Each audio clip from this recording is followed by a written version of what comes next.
విశాఖలోని జాలరిపేట అన్నదాన కార్యక్రమంలో అనుకోని ప్రమాదం జరిగింది. మరుగుతున్న వెండి గంజి పడటంతో 21 మందికి గాయాలయ్యాయి. బాధితుల్లో 6 చిన్నారులున్నారు. వేడి గంజి పడ్డ ఘటనపై సీఎం చంద్రబాబు ఆవేదన వ్యక్తం చేశారు.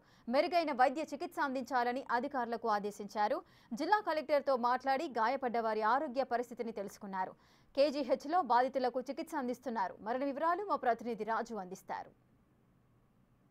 విశాఖలోని జాలరిపేటలో దుర్గమ్మ ఉత్సవాలు సందర్భంగా జరిగినటువంటి అన్న సంతర్పణలో అపశృతి అయితే చోటు చేసుకుంది. దీనిలో ప్రస్తుతం మనం కేజీహెచ్లో ఉన్నాం. కేజీహెచ్లో దాదాపుగా 20 మంది అయితే జాయిన్ అయినటువంటి పరిస్థితి అయితే ఉంది.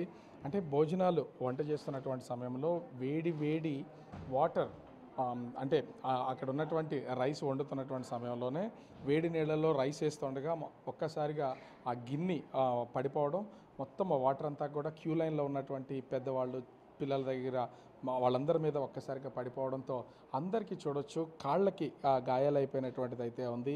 కనీసం బొబ్బలు వచ్చేసినాయి. వేడి నీళ్లు పడడంతో ఒక్కసారిగా చిన్నపిల్లలు, పెద్దవాళ్ళు అంతా ఏం జరుగుతుందో చూసేలోపే కొంతమంది ఆ వేడి నీళ్లు ఆ కాళ్ళకి తాకడం, వేడి ఒక్కసారిగా వేడైపోవడంతో కాలిపోతున్నటువంటి పరిస్థితుల్లో కొంతమంది పిల్లలైతే కింద పడిపోయారు. వాళ్ళకి ఒంటికి కూడా కొన్ని గాయాలైనటువంటి పరిస్థితి అయితే ఉంది. అసలు ఏం జరిగిందండి?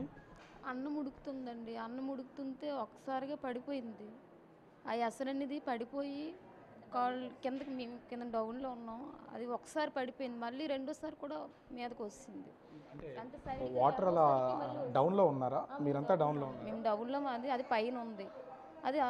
అది తిరగబడిపోయి ఫస్ట్ ఒకసారి పైకి వచ్చింది, రెండోసారి ఆపోసరికి ఇలాగ పక్క వెళ్ళపోసరికి మళ్ళీ రెండోసారి కూడా మీద పడిపోయింది. ఎట్లా ఉన్నాయండి? మొత్తం అంతా కాళ్ళకి బొబ్బలు వచ్చేసినాయి. బొబ్బలు వచ్చేయండి. అంటే అక్కడ తప్పించుకోవడానికి కూడా ఏం లేదు. అందరు ఎంతమంది ఉన్నారు? ఇంచుమించుగా ఒక 30-40 మంది లాగా అలాగే ఉన్నామండి. అక్కడ ముందునే అక్కడ అలాగ ఉంది, ఇది ఇక్కడ అంతే, దగ్గరే, దూరం కాదు. ఒక్కసారిగా అంటే వంట చేస్తున్నటువంటి సమయంలో మొత్తం వాళ్ళు రైస్ వేస్తుండగా రైస్ వేయగానే ఆ బరువుకి ఆ కింద ఉన్నటువంటి రాళ్ళు కదలడం, ఒకసారి గిన్నె కింద పడిపోయినటువంటి వెంటనే పిల్లలు, పెద్దవాళ్ళు దాదాపుగా 20 మంది ప్రస్తుతం ఇందులో 6 చిన్నారులు అయితే ఉన్నటువంటి పరిస్థితి అయితే ఉంది. వీళ్ళందరికీ సంబంధించి ప్రస్తుతం విశాఖ కేజీహెచ్లో చికిత్స అయితే అందిస్తున్నారు. హుటాహుటిన అటు కేజీహెచ్ సిబ్బంది, అదేవిధంగా పోలీసులు హుటాహుటిన వాళ్ళనైతే హాస్పిటల్కి అయితే తీసుకొచ్చినటువంటి పరిస్థితి అయితే ఉంది. పిల్లలకి, పెద్దవాళ్ళకి అందరికీ కాళ్ళు, చేతులకు కొంతమంది ఆ వేడి నీళ్ళలో వేడి గంజిలో పడిపోయినటువంటి నేపథ్యంలో కొంతమందికి గాయాలైనటువంటి పరిస్థితి అయితే ఉంది. ఎవరికి ఎలాంటి ప్రాణాపాయ పరిస్థితులు లేకపోవడంతో ఒక విధంగా చెప్పాలంటే ఊపిరి పీల్చుకున్నట్టే. కాకపోతే ఇందులో చిన్నారులు ఉన్నటువంటి నేపథ్యంలో కొంత భయాందోళనకు గురైనటువంటి పరిస్థితి అయితే ఉంది. వేడి నీళ్లు ఒక్కసారిగా గిన్నె పడిపోవడం, అవన్నీ డౌన్లోకి వచ్చేసినటువంటి నేపథ్యంలో ఆ కాళ్ళకి, చేతులకి, ఒంటి మీద కొంతమందికి గాయాలైనటువంటి పరిస్థితి ఉంది. ఒక ప్రమాదమే తప్పిందనుకోని వేడి నీళ్ల విషయంలో ప్రస్తుతం అయితే కేజీహెచ్లో అందరికీ చికిత్స అందుతున్నటువంటి పరిస్థితి కనిపిస్తుంది.